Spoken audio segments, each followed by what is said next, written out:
নমস্কার বন্ধুগণ। আমার নাম সঞ্জীব মণ্ডল। আমার চ্যানেল রূপলী পর্দার অন্তরালে আপনাদের স্বাগত জানাই। আজকে আমি সিনেমা নয়, আজকে আমি কিছু বই নিয়ে কথা বলব। যে বইগুলো আমার খুব প্রিয় বা আমার খুব ভালো লেগেছে পড়ে, সেগুলোই আপনাদের সামনে তুলে ধরব। আপনাদের সাজেস্ট করব যে বইগুলো পড়ুন। কারণ আশা করি আপনাদেরও সেই বইগুলো ভালো লাগবে। তো আজকে ১ম যে বইটি নিয়ে আমি কথা বলব সেটি হলো 'পাতা ঝরার মরশুমে'। বইটি বা উপন্যাসটি লিখেছেন সরঞ্জিৎ চক্রবর্তী। এই বইটি পড়লে বা যখন আমি পড়েছিলাম, তখন আমি আমার শৈশবে ফিরে গেছিলাম। কারণ বইটি আমাদেরই মতো কিছু টিনেজারদের নিয়ে তৈরি। বইটি আমার কাছে আছে মনে হয়। হ্যাঁ, বইটি এই 'পাতাঝরার মরশুমে' এই বইটি। এই বইটি যখন আমি পড়েছিলাম তখন আমি নিজের শৈশবকালে ফিরে গেছিলাম। কারণ এই বইটিতে যেসব লেখাগুলো আছে বা যেভাবে গল্পটা সাজানো আছে, সবগুলোই আমাদের নিয়ে। এখানে আছে প্রেম, বিরহ, বিচ্ছেদ এবং সবথেকে গুরুত্বপূর্ণ কথা হলো এখানে একটা খেলা নিয়ে কথা বলা হয়েছে সেটা হলো ফুটবল। যে ফুটবল খেলা কিছু ছাত্রর জীবনের শেষ ফুটবল খেলা বলা যায়। কারণ আম ২ টো স্কুলের মধ্যে কম্পিটিশন হবে, রবিন মেমোরিয়াল এবং নঙ্গি হাই স্কুল। তো এই ২ টো স্কুলের মধ্যে কম্পিটিশন যখন হবে, তখন তারা ক্লাস 12 এ পড়ছে এবং তাদের জীবনের শেষ ফুটবল খেলা স্কুল জীবনে। তো সেই ফুটবল খেলা নিয়ে গল্প। সেই ফুটবল খেলার মধ্যেও অনেক কিছু আছে যেগুলো আপনাদের দেখে ভালো লাগবে এবং এই বইটি যখন আমি শেষের দিকে যাই, তখন আমার মনে হচ্ছিল ফুটবল খেলার মাঠে আমি নিজে উপস্থিত আছি। এতটা ইন্টারেস্টিং বই বা এই বইটা এতটা ভালো লেগেছে। তো আপনারাও পড়ে দেখতে পারেন যদি আপনাদের এরকম বই পড়তে ভালো লাগে, ভালোবাসার, বিচ্ছেদের বা কোনো একটা মানুষের জীবনে দাঁড়ানোর গল্প বা বন্ধুত্ব। এই বইটিতে খুবই ভালোভাবে তোলা আছে বন্ধুত্ব। যে বন্ধুত্ব কিরকম হয় বা আমরা ছোটবেলায় কিভাবে বন্ধু ছিলাম। আর এখানে একটা ক্যারেক্টার যেটা আমি না বললেই পারছি না, যেটা হলো জ্যাকসনের ক্যারেক্টার। এরকম একটা বন্ধু আমাদের সবার জীবনে থাকে। এরপর যে বইটি নিয়ে কথা বলব, সেটি আমার খুব প্রিয় বই। কারণ আ আমি এই বইটি ১ম কারো সাজেশনে পড়েছিলাম। যেটি হলো বুদ্ধদেব গুহর লেখা 'বাবলি'। বুদ্ধদেব গুহ আমার অ্যা পার্সোনালি খুবই পছন্দের লেখক একজন। যার সবগুলো লেখাই আমার ভালো লাগে। সবগুলো উপন্যাসই আমার ভালো লাগে। আমি যেগুলো এগুলো পড়েছি। তার মধ্যে সবথেকে প্রিয় হলো 'বাবলি'। 'বাবলি' নিয়ে কথা বলতে গেলে হয়তো এই ভিডিওটি হয়তো অনেক লম্বা হতে পারে।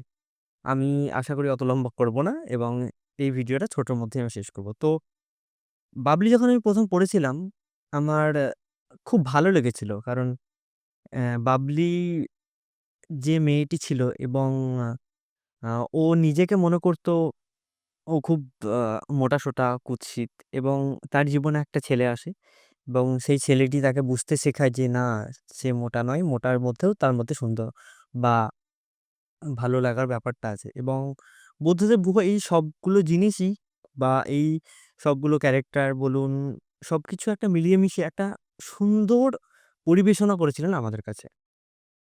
এটি একটা খুবই প্রেমের গল্প। আপনার যদি প্রেমের গল্প পড়তে ভালো লাগে বা আপনার যদি প্রেমের গল্প পড়তে পছন্দ হয়, অবশ্যই আপনি বইটি পড়ুন। এরপর আমি যে বইটির কথা বলব, সেটি কোনো প্রেমের বই নয়। এটা একদম একটা ক্রাইম থ্রিলার, যেটা আমার খুব পছন্দের। সেটা হলো 'স্নেহজাল'। যে উপন্যাসটির লেখক ইন্দ্রনীল সান্যাল। এই উপন্যাসটি আমি যখন পড়েছিলাম, তখন এক মুহূর্তের জন্যও আমি নিজের মাইন্ডটা ডাইভার্ট করতে পারিনি। কারণ প্রত্যেকটা পাতার মধ্যে ছিল একটা টানটান উত্তেজনা। কারণ এরপর কি হতে চলেছে? এরপর কি হতে চলেছে? এটা কিভাবে হলো? আচ্ছা এটা এভাবে হলো? একটা কানেকশন আছে প্রত্যেকটা জিনিসের সঙ্গে। যে ১ম খুনটা কিভাবে হলো? আচ্ছা এত নিষ্ঠুরভাবে কেউ খুন করতে পারে? বা খুনটা কেন করছে? বা এই খুনের পিছনে কে দায়ী? বা কি জন্য হয়েছে? এই সবকিছুই এই বইটার মধ্যে আছে। এই বইটি পড়লে আপনি এক মুহূর্তের জন্য মনে হবে না যে, আমি এই বইটা পড়ে নিজের সময় নষ্ট করছি। আপনার খুব ইন্টারেস্টিং লাগবে এবং আপনি এই বইটা পড়তে আ আপনি যতক্ষণ না বইটা শেষ করছেন, ততক্ষণ পর্যন্ত বুঝতে পারবেন না যে কি হচ্ছে। তো আপনারা যদি ক্রাইম থ্রিলার পছন্দ করেন, অবশ্যই আমি বলব ইন্দ্রনীল সান্যালের 'স্নেহজাল' বইটি একবার হলেও পড়ুন। এটা আপনার খুবই ভালো লাগবে এবং এটি আপনাকে এক মুহূর্তের জন্য বোর করবে না। আমি আগের যে ২ টো বই সাজেস্ট করলাম, সে দুটো আপনাকে বোর করবে না।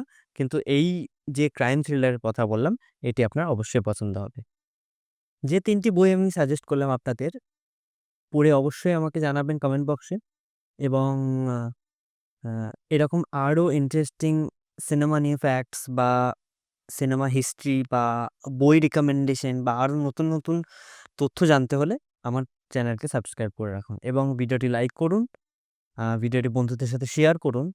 আবার দেখা হবে অন্য কোনো নতুন টপিক নিয়ে, যেখানে আমরা আলোচনা করব, আপনাকে সাজেস্ট করব, আপনাকে কোনো জিনিস নতুন জানাবো। তো ততদিন ভালো থাকুন, সিনেমা দেখুন এবং বই পড়ুন।